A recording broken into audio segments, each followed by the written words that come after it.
प्यारे दोस्तों नमस्कार। आप सभी का स्वागत है आरडब्ल्यूएस सिविल सर्विसेज पर। पॉलिटी अमृत सीरीज की दूसरी वीडियो जो है उसको स्टार्ट करते हैं। पॉलिटी अमृत सीरीज की दूसरी वीडियो जो है उसका टॉपिक है संविधान की अनुसूचियां। ठीक है, यानी शेड्यूल्स ऑफ द कॉन्स्टिट्यूशन। तो देख लेते हैं अनुसूचियां क्या हैं, क्या इनका महत्व है, कितनी अनुसूचियां संविधान के शुरुआत में शामिल थी, कितनी अनुसूचियां जो है बाद में समय समय पर जोड़ी गई विभिन्न संविधान संशोधनों के माध्यम से। ठीक है, और किस अनुसूची का संबंध जो है वो किस मुद्दे से है। भारत के संविधान में आप आमतौर पर देख सकते हैं कि दो तरह की चीजें हैं। एक तो है संविधान के भाग, और संविधान के भागों के अलावा संविधान में अनुसूचियां दी गई हैं। तो संविधान का जो मुख्य भाग है वो तो संविधान के भागों के रूप में जो है संगठित है, ऑर्गेनाइज्ड है, और संविधान के भाग के अंदर होते हैं अनुच्छेद। क्लियर है। दूसरी तरफ कुछ एडिशनल जो है लिस्ट यानी सूचियां जो है दी गई हैं। हालांकि महत्वपूर्ण है वो सूचियां बहुत ही ज्यादा, लेकिन उनको अनुच्छेदों वाले भाग से अलग करके जो है दिया गया है। तो वो जो अलग करके सेपरेट करके जो पोर्शन दिया गया है उसी को कहते हैं अनुसूचियां। ठीक है, यानी कि संविधान के शेड्यूल। और अनुसूचियों में क्या है, अनुसूचियों में बेसिकली सूचियां जो है दी गई हैं।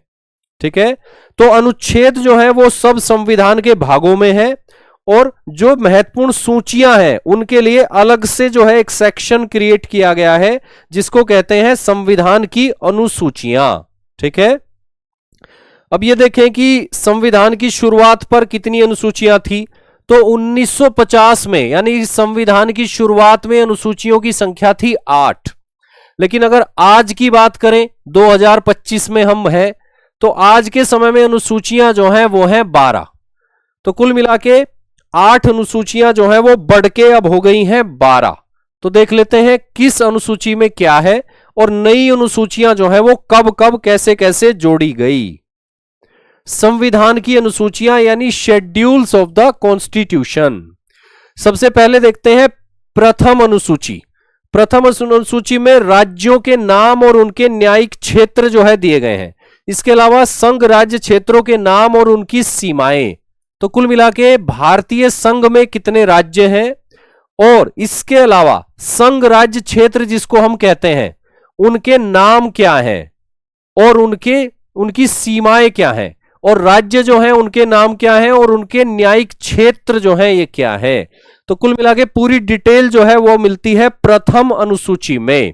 और इससे संबंधित जो आर्टिकल है वो है आर्टिकल 1 और 4। यानी आर्टिकल 1 और आर्टिकल 4 का संबंध जो है संविधान की पहली अनुसूची से है, और पहली अनुसूची में राज्यों के नाम दिए गए हैं और संघ राज्य क्षेत्रों के नाम और उनकी सीमाएं जो है दी गई हैं। यानी कुल मिला के 28 राज्य जो हैं उनके नाम और उनके जो है न्यायिक क्षेत्र जो है वो दिए गए हैं, जूरिसडिक्शन। और इसके अलावा जो है 8 जो यूनियन टेरिटरीज हैं उनके नाम और उनकी सीमाएं जो है वो स्पष्ट की गई हैं। तो कुल मिला के ये जो लिस्ट है ये प्रथम अनुसूची में शामिल है। दूसरी अनुसूची क्या है, दूसरी अनुसूची का संबंध जो है वो है वेतन से। इतना याद रखिएगा, वेतन से, भत्ते से और विशेषाधिकार से। और इसमें सबसे ज्यादा महत्वपूर्ण है कि दूसरी अनुसूची का संबंध है वेतन से, बस इतना ध्यान रखिएगा। यानी कई सारे संवैधानिक पदाधिकारी ऐसे हैं जिनका वेतन जो है वो दिया गया है संविधान की दूसरी अनुसूची यानी कि सेकंड शेड्यूल में। तो ये संवैधानिक पदाधिकारी कौन कौन से हैं ये हमें बिल्कुल जो है क्लियर होना चाहिए, स्पष्ट होना चाहिए। जैसे भारत के राष्ट्रपति, भारत के राष्ट्रपति का वेतन, भत्ते और विशेषाधिकार। ठीक है, राज्यों के राज्यपाल का वेतन, भत्ते और विशेषाधिकार। इसके अलावा लोकसभा के अध्यक्ष और उपाध्यक्ष और राज्यसभा के सभापति और उपसभापति, इन सबके जो है वेतन, भत्ते और विशेषाधिकार जो है वो स्पष्ट किए गए हैं संविधान की दूसरी अनुसूची में।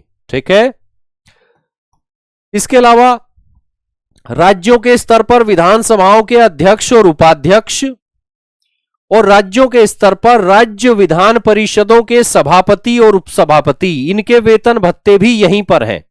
और इसके बाद जुडिशरी की अगर बात की जाए, जुडिशरी की, तो सुप्रीम कोर्ट के न्यायाधीशों से संबंधित और हाई कोर्ट के न्यायाधीशों से संबंधित वेतन, भत्ते और विशेषाधिकार जो है वो भी दूसरी अनुसूची में ही है।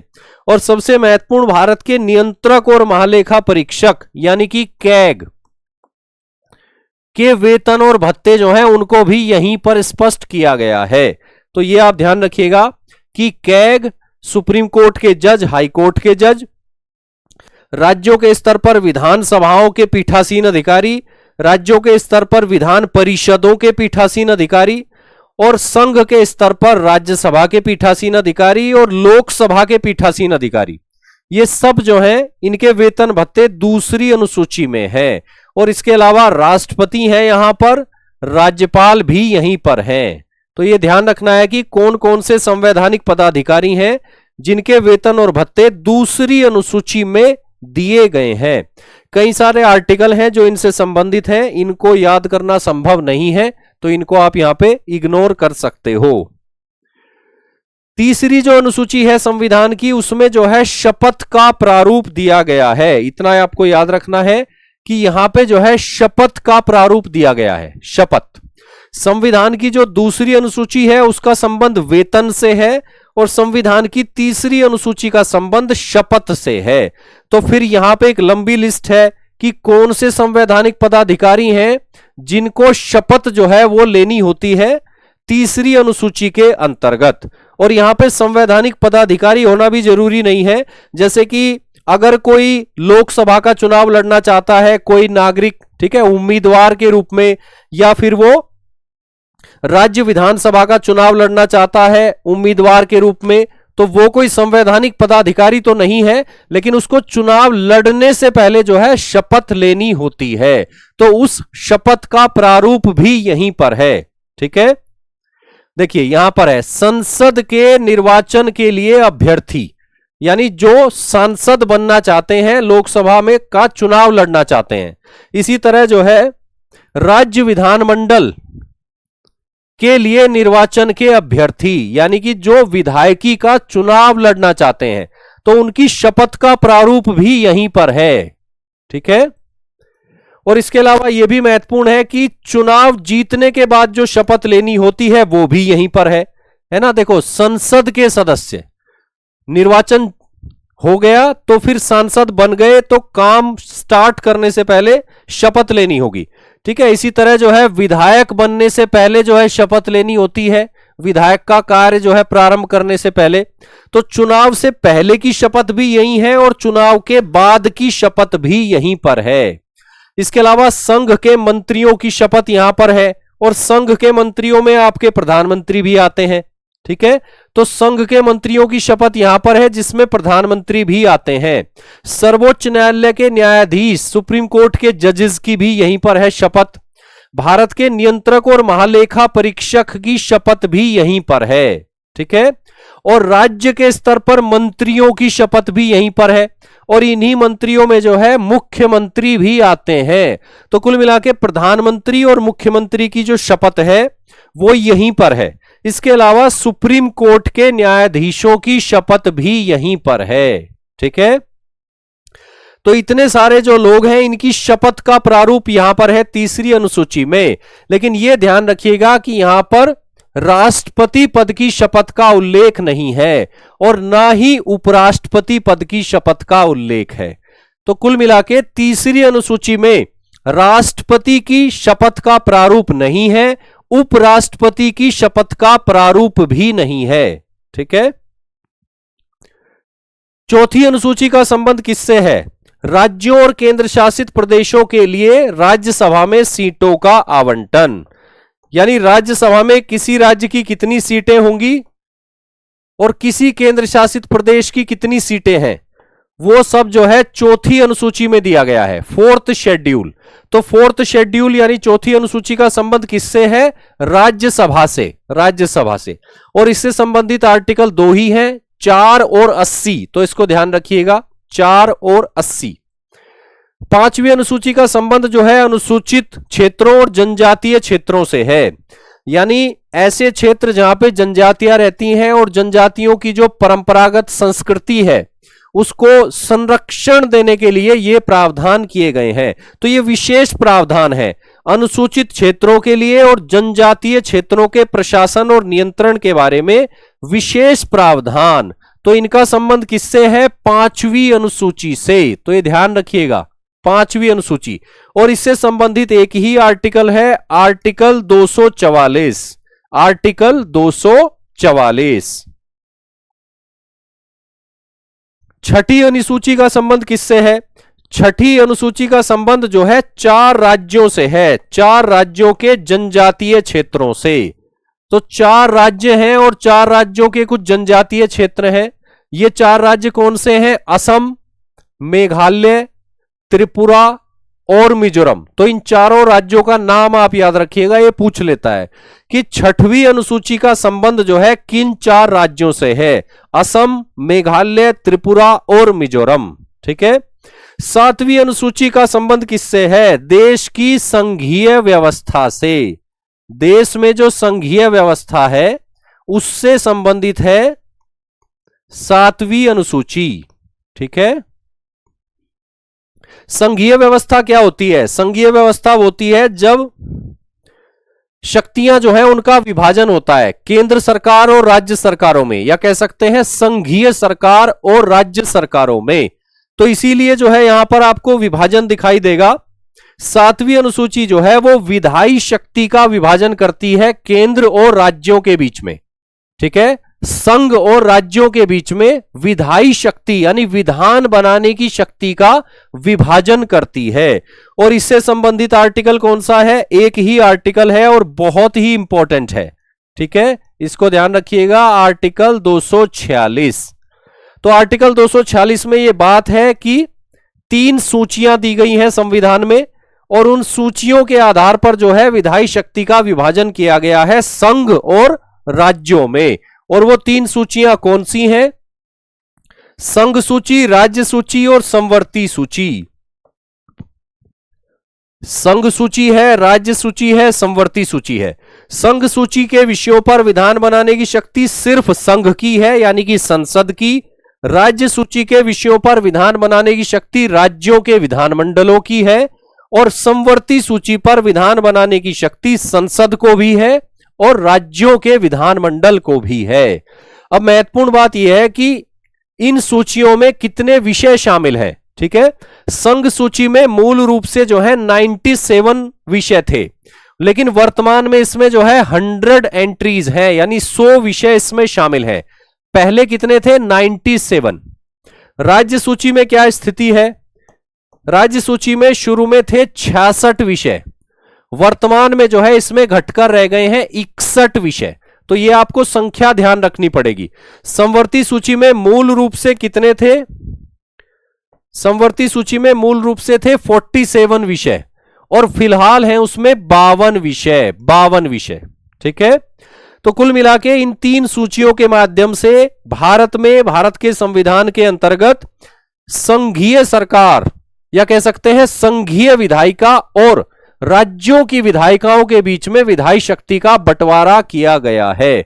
और इससे संबंधित आर्टिकल बहुत महत्वपूर्ण है, आर्टिकल 246। ठीक है, तो संघीय व्यवस्था से जुड़ी हुई है 7वीं अनुसूची, यह बहुत इंपॉर्टेंट है। 8वीं अनुसूची का संबंध जो है वो भाषाओं से है, संविधान द्वारा मान्यता प्राप्त भाषाएं। और यहां से बहुत बार क्वेश्चन पूछता है। ठीक है, संविधान द्वारा मान्यता प्राप्त भाषाएं, 8वीं अनुसूची। ठीक है, वर्तमान में 8वीं अनुसूची जो है उसमें 22 भाषाएं हैं, 22 भाषाएं। लेकिन मूल रूप से जो है 22 भाषाएं इसमें नहीं थी, मूल रूप से इसमें जो है 14 भाषाएं थी, यानी कि समय समय पर टोटल मिला के 8 भाषाएं जो है इसमें जोड़ दी गई। तो यहां पे आप देख सकते हो पूरी जो है 22 भाषाएं दी गई हैं। अब ये देख लेते हैं कि कब कब कौन कौन सी भाषा जो है जोड़ी गई। तो आप यहां देखिए कि 1967 में सिंधी भाषा जोड़ी गई, सिंधी भाषा। 1992 में जो है 3 भाषाएं जोड़ी गई। 1992 में 3 भाषाएं जोड़ी गई, कोंकणी, मणिपुरी और नेपाली। और उसके बाद जो है 2003 में 4 भाषाएं जोड़ी गई, बोडो, डोगरी, मैथिली और संथाली। तो इस तरह से जो है इनको याद कीजिएगा कि किस वर्ष जो है कौन सी भाषाएं जो है जोड़ी गई। इसके अलावा कौन कौन से संविधान संशोधन अधिनियम के द्वारा जोड़ी गई? 1967 में सिंधी भाषा जो है जोड़ी गई 21वें संशोधन के द्वारा, 21वां संविधान संशोधन अधिनियम। 1992 में कोंकणी, मणिपुरी और नेपाली ये तीनों भाषाएं जोड़ी गई 71वें संविधान संशोधन अधिनियम के द्वारा, 71वां संविधान संशोधन अधिनियम। और 2003 में 4 भाषाएं जोड़ी गई, बोडो, डोगरी, मैथिली और संथाली, यानी BDMS, इस तरह से याद रख सकते हैं आप, BDMS, ठीक है। और ये जोड़ी गई 92वें संविधान संशोधन अधिनियम के द्वारा। तो यहां पे याद रखने के लिए आप इस्तेमाल कर सकते हैं BDMS, ठीक है, BDMS। तो ये बहुत ही महत्वपूर्ण है। और 8वीं, यहां से कई बार क्वेश्चन आता है कि कौन सी भाषा कब जोड़ी गई 8वीं अनुसूची में। तो ये बहुत ही जो है आप लोगों के लिए इंपॉर्टेंट रहने वाला है, इसको ध्यान रखिएगा। और इससे संबंधित आर्टिकल 2 ही हैं, एक है आर्टिकल 344 और एक है आर्टिकल 351। तो किस अनुसूची से संबंधित कौन सा आर्टिकल है वो भी आपको याद होना चाहिए। उसके बाद 9वीं अनुसूची, 9वीं अनुसूची जो है संविधान में शामिल नहीं थी जब संविधान लागू हुआ, इसको बाद में जोड़ा गया। तो 9वीं अनुसूची और इसके बाद की जो अनुसूची है, यानी 10वीं अनुसूची, 11वीं अनुसूची और 12वीं अनुसूची, ये जो है बाद में जोड़ी गई, ये मौलिक रूप से संविधान में शामिल नहीं थी। तो ये ध्यान रखना पड़ेगा कि इनको किस संविधान संशोधन अधिनियम के द्वारा जोड़ा गया। तो 9वीं अनुसूची का संबंध किससे है? 9वीं अनुसूची का संबंध जो है वो भूमि सुधारों से है, लैंड रिफॉर्म्स। और इसके अलावा जो है जमींदारी प्रणाली का उन्मूलन, यानी इसके माध्यम से प्रयास किया गया कि भूमि सुधार किए जाएं, जमींदारी व्यवस्था का उन्मूलन किया जाए और इसके लिए जो कानून बनाए जाएं उनको न्यायिक समीक्षा से सुरक्षा दी जाए। यानी ऐसे कानूनों को इस आधार पर चुनौती देने से बचाया जा सके कि इन कानूनों से जो है मौलिक अधिकारों का उल्लंघन हो रहा है।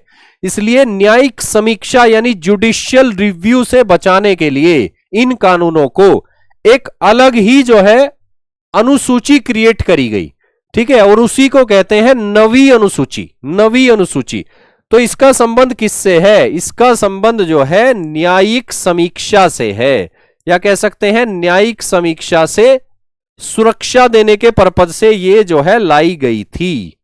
न्यायिक समीक्षा यानी जुडिशियल रिव्यू, जुडिशियल रिव्यू से बचाने के लिए ऐसे अधिनियमों को जो भूमि सुधार करते हैं या जमींदारी प्रणाली का उन्मूलन करते हैं, इस अनुसूची को संविधान में जोड़ा गया था। और यह महत्वपूर्ण है कि इसको जो है जोड़ दिया गया था पहले संविधान संशोधन अधिनियम के द्वारा ही, यानी कि इसको 1951 में ही जोड़ दिया गया था, ठीक है। तो इस अनुसूची को पहले संविधान संशोधन अधिनियम 1951 के द्वारा मूल अधिकारों के उल्लंघन के आधार पर न्यायिक समीक्षा से इसमें सम्मिलित कानूनों से इसे बचाने के लिए जोड़ा गया था।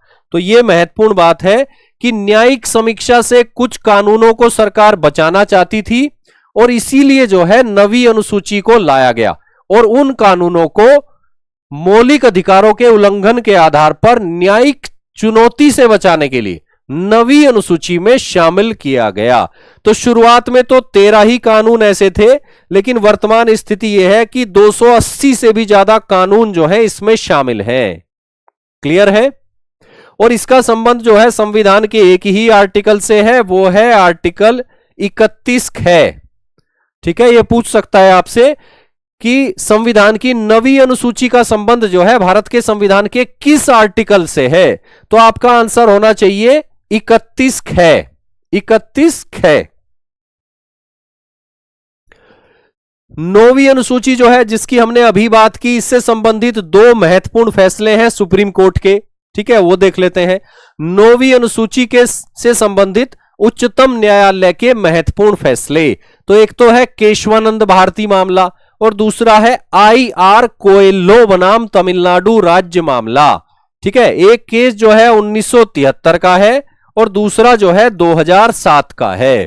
ठीक है, केशवानंद भारती मामले में क्या कहा गया?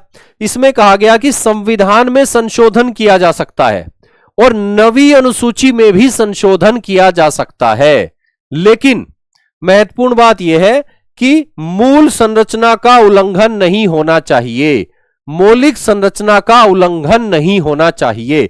तो कुल मिला के केशवानंद भारती फैसले के बाद नवी अनुसूची को न्यायिक समीक्षा से वो सुरक्षा प्राप्त नहीं रही जो उसको पहले से प्राप्त थी।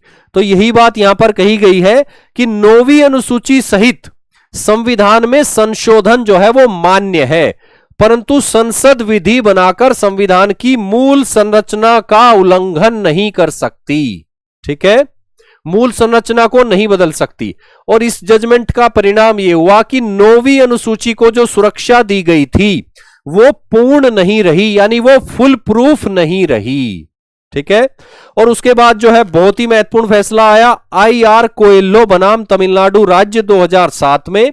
इसमें यह कह दिया गया बिल्कुल स्पष्ट रूप से, बिल्कुल खुले शब्दों में, कि केशवानंद भारती मामले में जो फैसला आया था, यानी कि 24 अप्रैल 1973 को, 24 अप्रैल 1973 के बाद नौवीं अनुसूची में डाले गए सभी कानून न्यायिक समीक्षा के अंतर्गत आते हैं। ठीक है, यदि वे मूल संरचना को प्रभावित करेंगे तो उन्हें असंवैधानिक घोषित किया जा सकता है। तो कुल मिला के इन दोनों फैसलों का परिणाम यह है कि 24 अप्रैल 1973 ये वो डेट है जिस तारीख को केशवानंद भारती मामले में फैसला आया था। ठीक है, तो 24 अप्रैल 1973 के बाद नौवीं अनुसूची में डाले गए सभी कानून, उनकी न्यायिक समीक्षा जो है वो हो सकती है।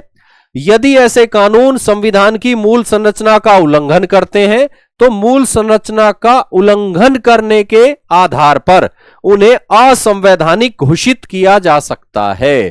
तो वर्तमान संवैधानिक स्थिति जो है वो ये है। इसके बाद जो है 10वीं अनुसूची को देख लेते हैं। 10वीं अनुसूची, 10वीं अनुसूची का संबंध जो है वो है दल बदल से। दल बदल, ठीक है, इसको दल बदल रोधी कानून भी कहते हैं, एंटी डिफेक्शन लॉ भी कहते हैं। ठीक है, तो दल बदल के आधार पर संसद और विधानसभा के सदस्यों की निर्हता के बारे में उपबंध करना। ठीक है, यानी इसके माध्यम से दल बदल पर रोक लगाने का प्रयास किया गया। 10वीं अनुसूची के माध्यम से ऐसे प्रावधान संविधान में शामिल किए गए जिसमें स्पष्ट किया गया कि अगर कोई सांसद या अगर कोई विधायक जो है दल बदल करता है तो किस आधार पर उसकी विधायिका की सदस्यता जो है वो छीनी जा सकती है। ठीक है, तो यह स्पष्ट किया गया। कुल मिला के प्रयास यह किया गया कि दल बदल पर रोक लगे, दल बदल पर रोक लगे। तो 10वीं अनुसूची का संबंध किससे है? दल बदल से। ठीक है, और इसको संविधान में शामिल कब किया गया था? 52वें संविधान संशोधन अधिनियम के द्वारा। ठीक है, 52वां संविधान संशोधन अधिनियम 1985। ठीक है, और इससे संबंधित जो आर्टिकल है वो है 102 और 191। यानी ये 102 जो आर्टिकल है ये सांसदों के द्वारा दल बदल को रोकता है, यानी कि संघ के स्तर पर दल बदल को रोकता है। और आर्टिकल 191 जो है ये विधायकों के द्वारा दल बदल को रोकता है, यानी राज्य के स्तर पर दल बदल पर रोक लगाता है। तो ध्यान रखिएगा, 10वीं अनुसूची से संबंधित है आर्टिकल 102 जो सांसदों को दल बदल करने से रोकता है, और आर्टिकल 191 जो विधायकों को दल बदल करने से रोकता है। 10वीं अनुसूची यानी दल बदल विरोधी कानून से संबंधित प्रमुख संशोधन जो है देख लेते हैं। एक तो 52वां संशोधन ही है जो लाया गया था 1985 में। तो इसके द्वारा तो यह अनुसूची जोड़ी ही गई संविधान में, 10वीं अनुसूची। ठीक है, तो 52वें संविधान संशोधन अधिनियम 1985 के द्वारा संविधान में 10वीं अनुसूची जो है वो जोड़ दी गई, जिसका उद्देश्य था दल बदल को रोकना, दल बदल को रोकना। उसके बाद जो है ये जो प्रावधान किए गए थे इन्हें और ज्यादा कठोर बनाया गया, और ज्यादा प्रभावशाली बनाया गया। और वो कब किया गया? वो किया गया 91वें संविधान संशोधन अधिनियम के माध्यम से। 91वां संविधान संशोधन अधिनियम 2003, इसके द्वारा जो है दल बदल संबंधी प्रावधानों को और ज्यादा कठोर बना दिया गया, यानी अनुसूची 10 को और ज्यादा कठोर बना दिया गया। यानी यह कह दिया गया कि अगर किसी दल के 2/3 सांसद जो है वो छोड़ के जा रहे हैं, तभी माना जाएगा कि वो दल जो है उसमें विभाजन हुआ है। उससे कम अगर जाएंगे तो वो डिस्क्वालीफाई हो जाएंगे। तो कुल मिला के छोटी मोटी अगर कोई टूट होती है राजनीतिक दल में, तो उसके लिए उसको प्रतिबंधित कर दिया गया। तो स्प्लिट जो है, स्प्लिट, उसको प्रतिबंधित कर दिया गया। और यह कहा गया कि अगर विधायक और सांसद किसी संसदीय दल के 2/3 से ज्यादा छोड़ के जाते हैं, तब जो है उनकी सदस्यता भी बनी रहेगी और वो जा भी सकते हैं छोड़ के, ठीक है। लेकिन इससे कम संख्या में अगर वो दल छोड़ के जाएंगे तो उनकी डिस्क्वालिफिकेशन हो जाएगी, ठीक है। तो कुल मिलाकर निष्कर्ष यही है कि दल बदल संबंधी प्रावधानों को और ज्यादा कठोर बना दिया गया यहां पर 91वें संविधान संशोधन अधिनियम 2003 के अंतर्गत। इसके बाद जो है 2 अनुसूचियां और हैं, एक है 11वीं और एक है 12वीं। ये बहुत फेमस है, आप भी जानते होंगे और काफी एग्जाम में ये पूछी भी जाती हैं। तो 11वीं अनुसूची का संबंध किससे है? पंचायतों से। 11वीं अनुसूची का संबंध है पंचायतों से, ठीक है। और इसको संविधान में कब जोड़ा गया था? इसको संविधान में जोड़ा गया था 73वें संविधान संशोधन अधिनियम के द्वारा। कब? 1992 में, 1992 में, ठीक है। यानी कि इसमें उन विषयों की सूची दी गई है जिन विषयों पर अधिकारिता है पंचायतों को, और ऐसे विषयों की संख्या क्या है? 29, ठीक है। तो 11वीं अनुसूची में 29 विषय ऐसे हैं जिन पर पंचायतों को अधिकारिता है। तो ये 29 की संख्या जो है ध्यान रखिएगा। 29 एंट्रीज, 29 सब्जेक्ट ऐसे हैं जिन पर पंचायतों की शक्तियां, प्राधिकार और जिम्मेदारियां हैं, और इनको जोड़ा गया था 1992 में 73वें संविधान संशोधन अधिनियम के द्वारा। और इससे संबंधित आर्टिकल जो है एक ही है, वो है 243(6), ठीक है, 243(6). अब एक अनुसूची हमारी बचती है, उसको हम देख लेते हैं। वो है 12वीं अनुसूची। 12वीं अनुसूची, तो 12वीं अनुसूची जो है इसका संबंध किससे है? इसका संबंध है नगर पालिकाओं से। 12वीं अनुसूची, 12वीं अनुसूची का संबंध किससे है?